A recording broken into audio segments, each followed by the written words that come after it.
जय हिंद दोस्तों, आप सभी का बहुत बहुत स्वागत है मेरे यूट्यूब चैनल में। आज हमारी जो मॉडर्न हिस्ट्री की क्लास है वो पूरी तरीके से ख़त्म हो रही है। तो आप सभी को बता देना चाहता हूँ एनसीईआरटी सार संग्रह बुक पॉलिटी की क्लासेस मैं पढ़ा चुका हूँ। मेरे चैनल पे जाके प्लेलिस्ट बना हुआ है, देख लीजिएगा। और मॉडर्न हिस्ट्री की भी आज हमारी लास्ट क्लास है, क्योंकि मॉडर्न हिस्ट्री भी पूरी तरीके से कंप्लीट हो गया। और आज की क्लास का टॉपिक है भारत का विभाजन एवं स्वतंत्रता। बाकी कुछ छोटे मोटे जो मिसलिनियस होंगे वो भी मैं इसी क्लास में आपके ख़त्म कर दूंगा। तो बात करें 20 फरवरी 1947 को किस ब्रिटिश प्रधानमंत्री द्वारा जून 1948 से पहले भारत छोड़ने की घोषणा की गई थी? तो ये थे क्लेमेंट एटली। ठीक है, इन्होंने कहा था कि जून 1948 तक ये भारत को छोड़ देंगे, लेकिन उससे पहले ही कुछ गतिविधियां हो जाती हैं जिससे अगस्त में ही इनको छोड़ना पड़ता है। क्लेमेंट इटली ने वेवेल के स्थान पर किसे वायसराय नियुक्त किया था? तो वायसराय किसे नियुक्त किया था? माउंट बैटल को। किसके स्थान पर? वेवेल के स्थान पर। माउंट बैटल द्वारा विभाजन के साथ सत्ता हस्ताक्षर के लिए योजना कब प्रस्तुत की गई थी? तो 3 जून 1947 को, कि विभाजन करना है इंडिया पाकिस्तान का और सत्ता का बंटवारा करना है। ये सारी चीज़ें 3 जून 1947 को की गई थी। ठीक है, और किस योजना को 3 जून योजना के नाम से भी जाना जाता है? माउंट बैटन योजना। याद रखिएगा, माउंट बैटल योजना को 3 जून योजना के नाम से भी जाना जाता है, क्योंकि 3 जून 1947 को इसको माउंट बैटल ने प्रस्तुत किया था। अगर हम थोड़ा सा इसके बारे में जाने कि माउंट बैटल जो योजना थी इसके प्रावधान क्या थे, क्या क्या प्रावधान थे। तो पहला, पंजाब और बंगाल में हिंदू मुसलमान बहुसंख्यक जिलों के प्रांतीय विधानसभा के सदस्यों की अलग अलग बैठक बुलाई जाए और इनके प्रतिनिधियों को यह निश्चय करना था कि प्रांत का विभाजन हो अथवा नहीं होगा। जो पंजाब और बंगाल में हिंदू और मुसलमान की संख्या बहुत ज़्यादा थी उस समय पर, तो उनके जो जिले हैं, प्रांतीय विधानसभा के सदस्य हैं, उनकी अलग अलग बैठक करवाना और उनसे ये पता करना कि विभाजन किया जाए या नहीं किया जाए, ये पहली थी। दूसरा बात करें अगर हम, विभाजन होने की दिशा में 2 डोमेनियों जैसे भारत और पाकिस्तान तथा 2 संविधान सभाओं का निर्माण किया जाएगा। तीसरा, उत्तर पश्चिम सीमांत प्रांत तथा असम के सिलहट जिले में जनमत संग्रह द्वारा यह पता लगाया जाएगा कि वह भारत के किस भाग के साथ रहना चाहता है। कौन सा? असम का सिलहट जिला और उत्तर पश्चिम सीमांत जो सीमा वाले एरिया थे, इन्हें जनमत संग्रह कराया जाएगा। और लास्ट पॉइंट इसका क्या था कि विभाजन के गतिरोध को दूर करने के लिए एक सीमा आयोग, बाउंड्री कमीशन का गठन किया जाएगा। तो ये माउंट बैटल जो योजना आई थी उसके कुछ प्रावधान थे जो मैंने आपको बता दिए। टोटल आपके 1 2 3 4 प्रावधान थे, तो इन्हें थोड़ा सा ध्यान रखिएगा। अगर हम बात करें भारत विभाजन के संदर्भ में, तो वर्ष 1947 में नियुक्त सीमा आयोग की अध्यक्षता किसने की थी? बहुत इंपॉर्टेंट क्वेश्चन है ये, तो याद रखिएगा, सिरिल रेडक्लिफ। और इन्हीं के नाम पर ही रेडक्लिफ बाउंड्री पड़ती है। तो भारत विभाजन जो 1947 में हुआ था उस टाइम पे जो सीमा आयोग, मतलब किसकी सीमा कितनी होगी, किसकी सीमा कितनी होगी, इसका अध्यक्षता किसने की थी? रेडक्लिफ ने। याद रखिएगा। कांग्रेस के किस अधिवेशन में भारत के विभाजन का प्रस्ताव स्वीकार कर लिया गया था? तो दिल्ली अधिवेशन में। जो दिल्ली अधिवेशन हुआ था कांग्रेस का, उसमें ये भारत के विभाजन के प्रस्ताव को क्या कर लिया गया था? स्वीकृत कर लिया गया था। भारत का विभाजन स्वीकार किए जाने के समय कांग्रेस के अध्यक्ष कौन थे? तो जेबी कृपलानी जी। जेबी कृपलानी कांग्रेस के अध्यक्ष थे जब विभाजन स्वीकार किया गया था। ये वह कौन राष्ट्रवादी मुस्लिम नेता था जिसने विभाजन को कभी स्वीकार नहीं किया? तो खान अब्दुल गफ्फार खान। खान अब्दुल गफ्फार खान ये एक राष्ट्रवादी मुस्लिम नेता थे जिन्होंने विभाजन को कभी भी स्वीकार नहीं किया, मतलब वो इसके पक्ष में नहीं थे। ठीक है, माउंट बैटल ने भारत की आज़ादी के लिए डिक्की बर्ड प्लान तैयार किया था। जिसे नेहरू ने ये कहते हुए अस्वीकार कर दिया था कि यह योजना भारत के बालनीकरण को आमंत्रित करेगी, इसलिए इस योजना को बाल्कन प्लान भी कहा जाता है। फिर से समझिएगा, माउंटबेटन ने भारत की आज़ादी के लिए डिक्की बर्ड प्लान तैयार किया था, जिसको नेहरू जी ने यह कहते हुए अस्वीकार किया था कि यह योजना भारत के बाल्कनीकरण को आमंत्रित करेगी, इसीलिए इस योजना को बाल्कन प्लान भी कहा जाता है। आगे बढ़ते हैं। ब्रिटिश संसद द्वारा 18 जुलाई 1947 को किस नाम से माउंटबेटन योजना को स्वीकृति प्रदान की गई थी?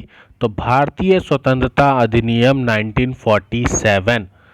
भारतीय स्वतंत्रता अधिनियम 1947 को माउंटबेटन योजना की स्वीकृति के नाम से प्रदान की गई थी ब्रिटिश संसद में। भारतीय स्वतंत्रता अधिनियम 1947 जो ब्रिटिश संसद में स्वीकृत की गई थी, उसके कुछ प्रावधान थे। उन प्रावधानों के बारे में थोड़ा सा हम समझते हैं। पहला प्रावधान था कि 15 अगस्त 1947 से भारत को भारत और पाकिस्तान दो भागों में बांट दिया जाएगा। ठीक है, इंडिया और पाकिस्तान। प्रत्येक अधिराज्य डोमेन में एक गवर्नर जनरल होगा, जिसकी नियुक्ति इंग्लैंड का सम्राट करेगा। मतलब ये बंटवारा करेंगे, लेकिन इंग्लैंड इन पे राज करेगा। नए संविधान का निर्माण होने तक दोनों राज्यों का प्रशासन भारतीय शासन अधिनियम 1935 के अनुसार चलाया जाएगा। कहने का मतलब, जो नया संविधान का निर्माण हो जाएगा तो इनके जो दोनों राज्य के प्रशासन है वह भारतीय शासन अधिनियम 1935 के अनुसार चलाए जाएंगे। और लास्ट था इसका, भारतीय राजवाड़ों को स्वतंत्र रहने का विकल्प नहीं दिया जा सकता। उन्हें या तो भारत में रहना होगा या पाकिस्तान में। तो जो भारतीय राजवाड़े थे उनको स्वतंत्र रहने का विकल्प नहीं दिया गया था। उनके पास दो ऑप्शन थे, या तो वो भारत में रहे या फिर वह पाकिस्तान में शामिल हो जाए। भारत की स्वतंत्रता के समय कांग्रेस के अध्यक्ष कौन थे? ये भी अभी मैं बताया था, जेपी कृपलानी जी। और माउंटबेटन जब आया था प्रस्ताव, उस टाइम पे भी जेपी कृपलानी जी। भारत का अंतिम वायसराय माउंटबेटन था।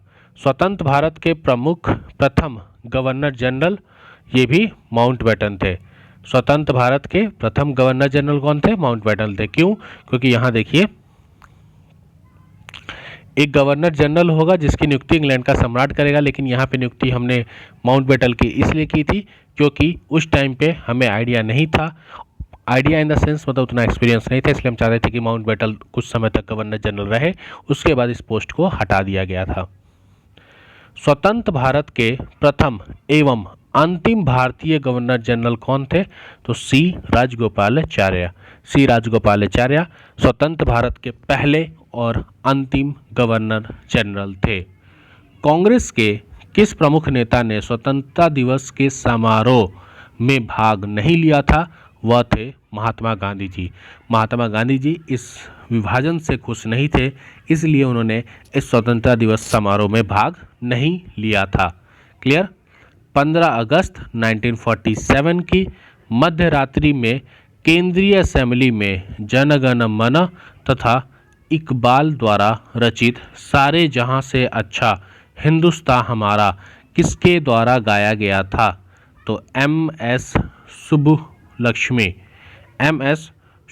सुब्बुलक्ष्मी जी के द्वारा 15 अगस्त 1947 की मध्य रात्रि में केंद्रीय असेंबली में जन गण मन तथा इकबाल द्वारा जो रचित सारे जहां से अच्छा है वह गाया गया था। प्रथम बार भारत के प्रधानमंत्री की नियुक्ति किसके द्वारा की गई थी? तो गवर्नर जनरल के द्वारा की गई थी, जो पहली बार भारत के प्रधानमंत्री की नियुक्ति। पाकिस्तान का पहला प्रथम गवर्नर जनरल कौन था? मोहम्मद अली जिन्ना। ये क्या बनना चाहता था? पीएम, लेकिन बना क्या? Governor general. भारतीय संविधान को पूर्ण रूप से कब लागू किया गया था? तो 26 जनवरी 1950। 26 जनवरी 1950 को भारतीय संविधान को पूर्ण रूप से लागू कर दिया गया था।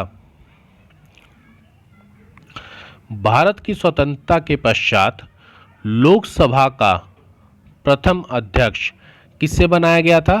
तो जीवी मावलंकर जी को। क्लियर। और गांधी जी की मृत्यु 30 जनवरी 1948 पर जवाहरलाल नेहरू जी ने कहा था कि हमारे जीवन से प्रकाश गायब हो गया। तो हमारे जीवन से प्रकाश गायब हो गया, ये किसकी मृत्यु पर कहा गया था? गांधी जी की मृत्यु 30 जनवरी 1948। आज की जो हमारा एनसीईआरटी सार संग्रह की मॉडर्न हिस्ट्री की क्लास थी, उसका ये लास्ट टॉपिक था, भारत का विभाजन एवं स्वतंत्रता। अब कुछ मिसलिनियस क्वेश्चंस हैं, इसको भी मैं इसी क्लास में करा देता हूं, जिससे आपको 2 क्लास में नहीं करना चाहता। तो चलिए इसको भी देख लेते हैं। एक पेज का है ये। Grand old man of India की उपाधि किसे दी जाती है, मतलब किसे दी गई थी? तो ये दादा भाई नारोजी को। महाराष्ट्र में शिवाजी उत्सव और गणपति उत्सव की शुरुआत किसने की थी? बाल गंगाधर तिलक ने। जी बी मैकलानी ने ईस्ट इंडिया कंपनी के बारे में यह टिप्पणी की कि कंपनी एक असंगठित है, परंतु यह उस व्यवस्था का भाग है जहां सभी असंगत हैं। किसने बोला था? जे बी मैकाले ने। भारतीय शांति का जनक किसे कहा जाता है? लोकमान्य तिलक को। ब्रिटिश पार्लियामेंट में चुना जाने वाला पहला भारतीय कौन है? दादा भाई नौरोजी। सन्यासी विद्रोह किस वर्ष आरंभ हुआ था? 1770 में। तीसरा एंग्लो मराठा युद्ध किसके शासनकाल में हुआ था? Warren Hasting. गांधी जी के दांडी मार्च से प्रेरित होकर किस नेता ने केरल में एक मार्च निकाला था? तो के कल्पन। कालीघाट से पोयानूर। ये सारी चीज़ें हम पढ़ चुके हैं, ये एक टाइप का एक रिवीजन है कि आपने पढ़ा है तो आपको चीज़ें याद आ रही हैं कि नहीं। सर्वोदय शब्द का प्रयोग सबसे पहले किसने किया था? महात्मा गांधी जी ने। दूसरे सवर्ण अवज्ञा आंदोलन की अवधि क्या थी? दिसंबर 1931 से अप्रैल 1934। क्लियर। अध्यक्षीय संबोधन के समय किस कांग्रेस अध्यक्ष ने हिंदी भाषा के लिए रोमन लिपि लागू करने की वकालत की थी? तो सुभाष चंद्र बोस। द्वितीय विश्व युद्ध कब समाप्त हुआ था? तो वर्ष 1945 में। मध्यकालीन विद्वानों लेखकों में कौन जैन धर्म का अनुयायी था? तो हेमचंद सूरी।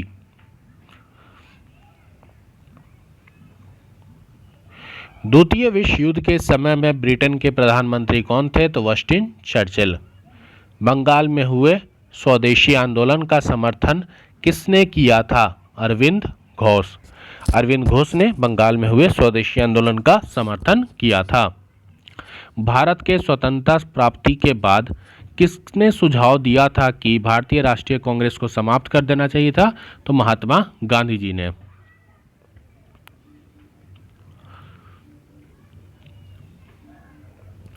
आगे बात करते हैं। द्वितीय विश्व युद्ध के संबंध में भारतीय राष्ट्रीय कांग्रेस की क्या नीति थी? कि पूर्ण स्वतंत्रता का आश्वासन मिलने पर ही हम ब्रिटेन का सहयोग करेंगे। विभाजन करो या छोड़ो का नारा किसने दिया था? मुस्लिम लीग ने। ऑपरेशन पोलो किस देसी रियासत को भारत में विलय करने के लिए चलाया गया था? हैदराबाद रियासत को। ऑपरेशन पोलो याद रखिएगा। स्वतंत्र भारत में पहला गैर कांग्रेसी प्रधानमंत्री कौन था? तो मोरारजी देसाई। मोरारजी देसाई स्वतंत्र भारत में पहले गैर कांग्रेसी प्रधानमंत्री थे। अभी तो बहुत सारे हैं, लेकिन ये कांग्रेस लगातार लंबे समय तक थी, तो पहले मोरारजी देसाई याद रखिएगा। रविंद्रनाथ टैगोर को उनकी रचना गीतांजलि के लिए किस वर्ष में नोबेल पुरस्कार से सम्मानित किया गया था? तो वर्ष 1913 इनको लिटरेचर में नोबेल प्राइज मिला था और इनकी रचना थी गीतांजलि।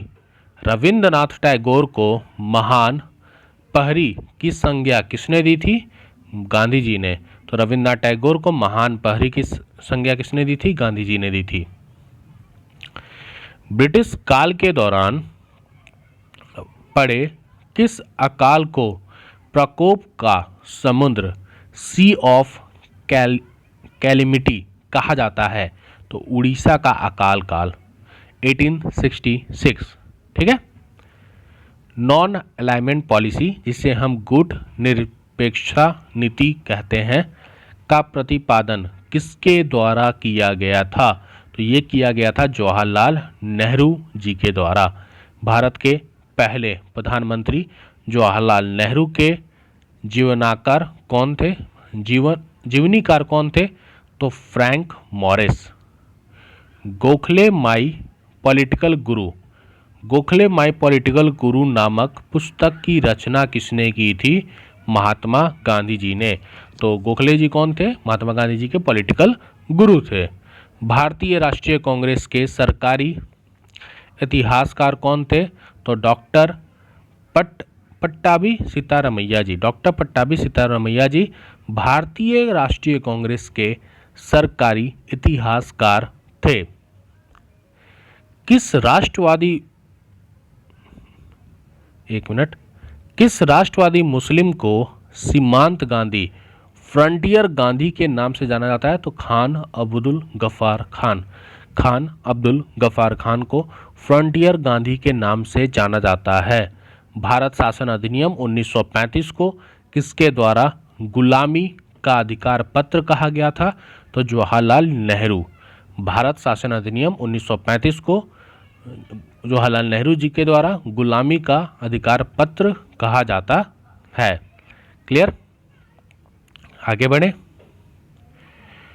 सविनय अवज्ञा आंदोलन के दौरान कानूनों को तोड़ने के साथ साथ चौकीदारी कर ना चुकाने कोई कर नहीं, चौकीदार कर ना चुकाना कोई कर नहीं तथा कोई किराया नहीं आदि आंदोलन भी चलाए गए थे। इस आंदोलन में समाज के सभी वर्ग और महिलाएं, छात्र, जनजाति, कर्मकार, किसान, व्यापारी और कुछ मुस्लिम समुदाय भी शामिल थे। तो सविनय अवज्ञा आंदोलन में वो तो चल ही रहा था, उसके साथ साथ चौकीदारी कर और कोई भी कर हमें नहीं चुकाना है, ये भी आंदोलन चल रहा था। बाकी अगर हम बात करें तो भारतीय स्वतंत्रता आंदोलन में सहयोग पाने के लिए लाला हरदयाल ने वर्ष 1913 में गद्दर पार्टी की स्थापना की थी। क्या करने के लिए? सहयोग पाने के लिए। आगे कुछ हम और बात करते हैं ब्रिटिश काल में पारित महत्वपूर्ण अधिनियम, योजनाएं और प्रस्ताव। तो इसे भी थोड़ा सा जल्दी करके समझते हैं, क्योंकि आपकी क्लासेस में आप सब कुछ पढ़ चुके हैं। बस ये एक टाइप का रिवीजन और लास्ट क्लास है आपकी। रेगुलेटिंग एक्ट 1773, उस टाइम पे वायसराय कौन थे? Warren Hasting. और इसका मुख्य प्रावधान क्या था? भारत पर ब्रिटिश शासन की सीमित नियंत्रण। Pitt's India Act 1784, Warren Hasting viceroy. Board of control की स्थापना। चार्टर एक्ट 1813, इस टाइम पे वायसराय मिंटो। कंपनी का व्यापारिक एकाधिकरण को समाप्त करना। ठीक है। सती प्रथा निषेध कानून 1829, इस टाइम पे विलियम बेंटिक वायसराय थे। सती प्रथा पर प्रतिबंध। Charter act 1833, William Bentinck Bengal का अंतिम तथा बंगाल का प्रथम गवर्नर जनरल। बहुत इंपॉर्टेंट है ये दो क्वेश्चन। विलियम बेंटिक बंगाल का अंतिम तथा भारत का पहला गवर्नर जनरल, और सती प्रथा प्रतिबंध 1829, याद रखिएगा विलियम बेंटिक। ठीक है। चार्टर एक्ट 1853, डलहौजी कंपनी का मात्र न्यास ट्रस्ट के रूप में भारत पर नियंत्रण। फिर आपका हिंदू विधवा पुनर्विवाह अधिनियम 1856, डलहौजी विधवा विवाह का मान्यता। भारतीय परिषद अधिनियम 1861, कैनिन परिषद में भारतीयों का प्रवेश। संपत्ति आयु अधिनियम 1891, लेस्टॉन बाल विवाह को 12 वर्ष से कम आयु में विवाह करने पर प्रतिबंध। तो जो बाल विवाह था उसका एज 12 वर्ष सीमित कर दिया गया था। कब? लेस्टॉन ने अपने सम्मति आयु अधिनियम 1891 कानून के तहत। भारतीय परिषद अधिनियम 1892, ये भी लास्ट ऑन थे। निर्वाचन प्रणाली का प्रारंभ इन्होंने किया था। मिंटो मॉर्ले अधिनियम 1909, मिंटो इस टाइम पे वायसराय। पृथक निर्वाचन क्षेत्रों की व्यवस्था। मॉन्टेग्यू चेम्सफोर्ड अधिनियम 1919, चेम्सफोर्ड इस टाइम पे वायसराय। प्रांतों में द्वैत शासन। साइमन कमीशन 1927, इरविन वायसराय थे। संविधान निर्माण योजना इसकी प्रमुखता थी। Sharda act 1930, Irwin viceroy. विवाह की आयु न्यूनतम का निर्धारण लड़कों के लिए 18 वर्ष और लड़कियों की जो 12 वर्ष थी उसको बढ़ाकर 14 वर्ष कर दिया गया था। भारत सरकार अधिनियम 1935, याद रखिएगा ये शारदा एक्ट 1930, एज को 12 से 14 कर दिया गया था लड़कियों का। भारत सरकार अधिनियम 1935, वेलिंगटन वायसराय थे। प्रांतीय स्वायत्ता। अगस्त घोषणा प्रस्ताव 1940, लिन लिथागो वायसराय। प्रादेशिक स्वशासन। क्रिप्स मिशन प्रस्ताव 1942, लिन लिथागो इसके वायसराय थे और संविधान सभा की योजना की गई थी। वेवेल योजना 1945, वायसराय वेवेल थे। सभी दलों को मिलाकर परिषद का निर्माण करना। कैबिनेट मिशन योजना 1946, वेवेल इसके वायसराय थे। संघ का निर्माण और प्रांतों की स्वायत्ता। और माउंट बेटल योजना 1947, माउंट बेटल वायसराय। भारत का विभाजन। क्लियर।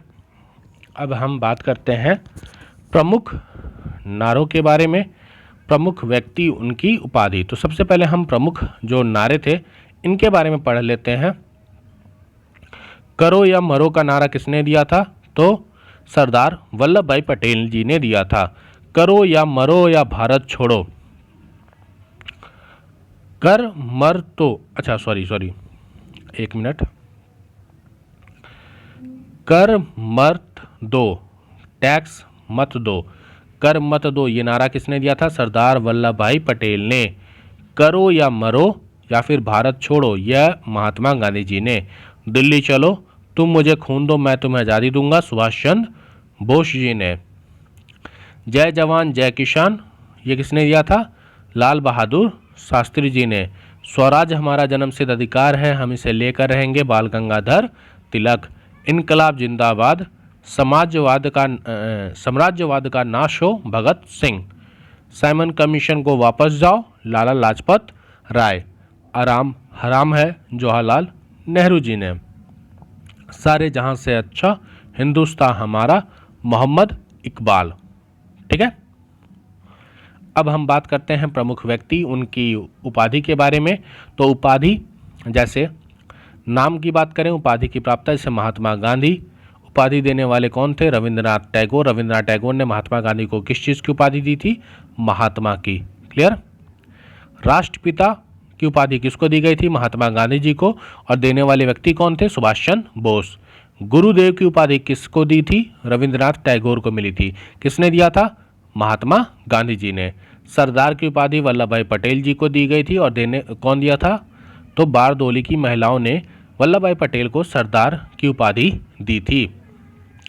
देश रत्न की उपाधि डॉक्टर राजेंद्र प्रसाद जी को मिली थी। किसने दिया था? महात्मा गांधी जी ने।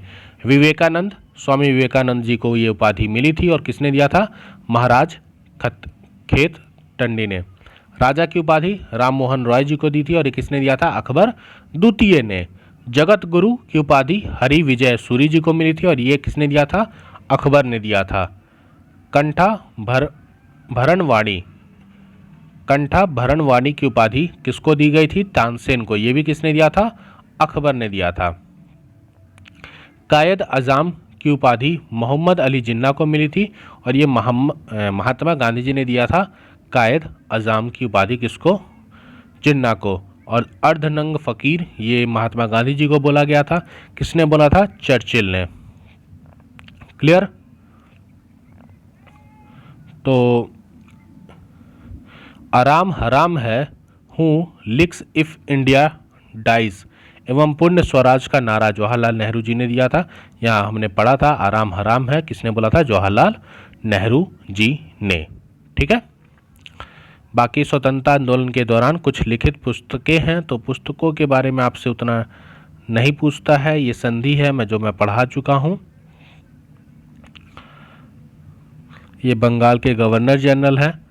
देखिए मैं आपको दिखा देता हूँ, वैसे यहाँ से क्वेश्चन उतने आते नहीं है, मैं आपको दिखा देता हूँ। अगर आपको नोट्स बनाना है तो आप वीडियो को पॉज करके अच्छे से नोट्स बना सकते हैं।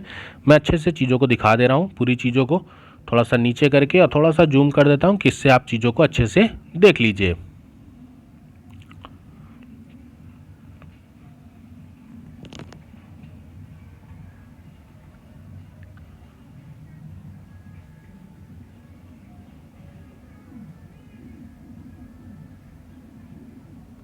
ये आपके कर्नाटक वार है। पहला कर्नाटक वार कब हुआ था, द्वितीय कर्नाटक युद्ध कब हुआ था, इन सब को पॉज कीजिए और अच्छे से आप सब कुछ देख सकते हैं, क्योंकि ये सब चीज़ें पढ़ा चुका हूँ। ज़बरदस्ती मैं वीडियो को लंबा क्यों करूँ। ये भारत के गवर्नर जनरल का कार्यकाल दिया हुआ है कि प्लासी की युद्ध 1757, बंगाल में द्वैध शासन, बक्सर का युद्ध 1764, किसके वेंस्टॉट के समय में हुआ था, द्वैध शासन प्रस्ताव, प्रथम बैंगलो मैसूर हुआ 1769। ये सब थोड़ी चीज़ें आप याद रखिएगा। सहायक संधि की नीति 1798 वेल्जी के द्वारा। अमृतसर की संधि 1809। सती प्रथा पर रोक अभी मैंने आपको बताया। और ये भारत के गवर्नर जनरल। क्लियर, तो यहीं तक था। इसके बाद आपका अच्छा यहाँ पे दिया हुआ है भारत के वो आश्रय। स्टैटिकल सर्वे डिपार्टमेंट याद रखिएगा, मियो ने दिया था, बहुत इंपॉर्टेंट है ये क्वेश्चन, एक बार पूछा था स्टैटिकल सर्वे डिपार्टमेंट वाला। ठीक है। वहाबी आंदोलन, एलिगन प्रथम, डफरिन, एंग्लो बर्मा युद्ध,